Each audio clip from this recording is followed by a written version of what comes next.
লেখা হলো, জালসাতে দান করেছিলাম, লেখা হলো আমি ভালো পথে চলেছি, সৎ উপদেশ মানুষকে দিয়েছি, সব কিছু লেখা হয়েছে। হঠাৎ ফেরেশতা টান দিয়ে নেবেন, এবার বলবে আবার লিখো। কি লিখবো?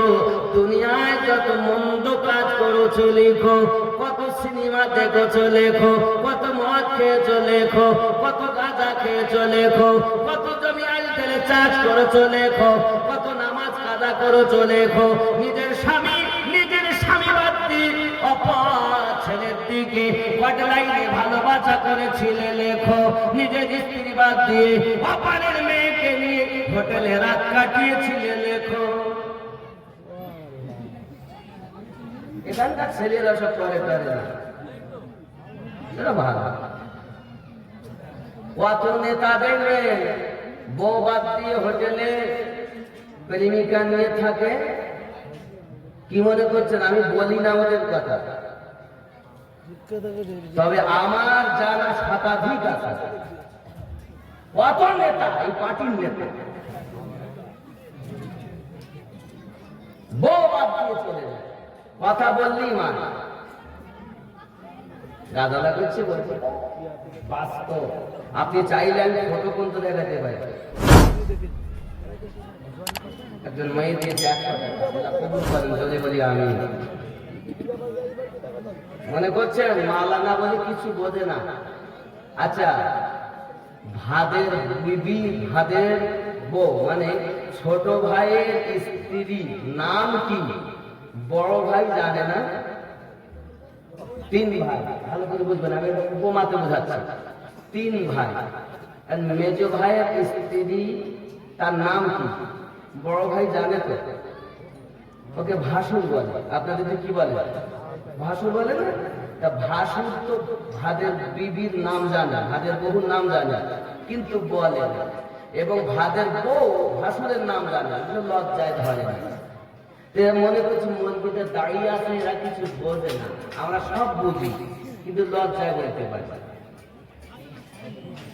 আমরা সব বুঝি, লজ্জায় বলতে পারি।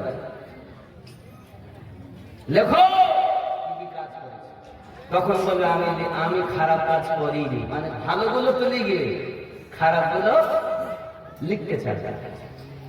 আচ্ছা, নামাজ কাজা এক ওয়াক্ত নামাজ না পড়লে 80 হুব্বা দোজখ, আর 80 হুব্বার 1 হুব্বা বলা হয়েছে 2,88,00,000 বছর।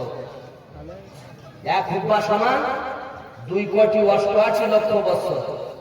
তাহলে 1 হুব্বা যদি এই হয়, 1 ওয়াক্ত নামাজের জন্য 80 হুব্বা জাহান্নাম। কি হবে তাহলে? তাহলে নামাজ পড়া লাগবে না। মনে করছেন বউ যাবে, ছেলে মেয়ে যাবে, ছেলে বলেছে আমাকে একটা আইফোন কিনে দিতে হবে, প্রধান তো সঙ্গে সঙ্গে বলেছে আর আইফোন। আরে আল্লাহর ঘরে 5,000 টাকা চাওয়া হচ্ছে, তো বেরোচ্ছে না, ছেলের পেছনে 80,000 টাকা আইফোন কিনে দিয়েছে। ওই ছেলে যে ওর সাহারা হবে কোনো গ্যারান্টি আছে? কিন্তু আল্লাহর ঘর মসজিদে দান করলে জান্নাতে মহল তৈরি হবে, আমার নবী গ্যারান্টি দিয়েছেন। কথা বুঝতে পারছেন? এই হলো আমাদের হালাত। দেখো কত পাপ করেছো, লেখো, লিখতে ইচ্ছা। বাপজি আমার তখন আল্লাহ পাকের ফেরেশতা বলবেন কি ব্যাপার তুমি লিখছো না কেন? বলে আমি খারাপ কাজ করিনি তো লিখবো কি? দুনিয়া তো ফাঁকিবাজি করেছে, কবরও করবে, মানে ভয় ভয়।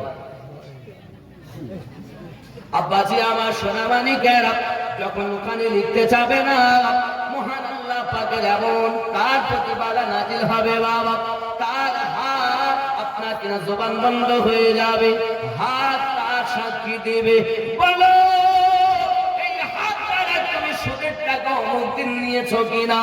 বলবেন না আমি নেইনি। তখন বাবা হাত কথা বলবে, ও আল্লাহর বান্দা আমার তারাতে সুদের টাকা দিয়েছিল। চোখ তখন কথা বলবে, হ্যাঁ হ্যাঁ আমার তারাতে দেখেছিল। পা বলবে আমার তারায় চলেছিল।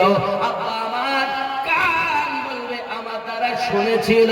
আব্বা আমার বিবি যায়নি, বাচ্চা যায়নি, মা বাপ কেহ যায়নি, বন্ধু বান্ধব যায়নি, আমার সঙ্গে আমার হাতগুলো আছে।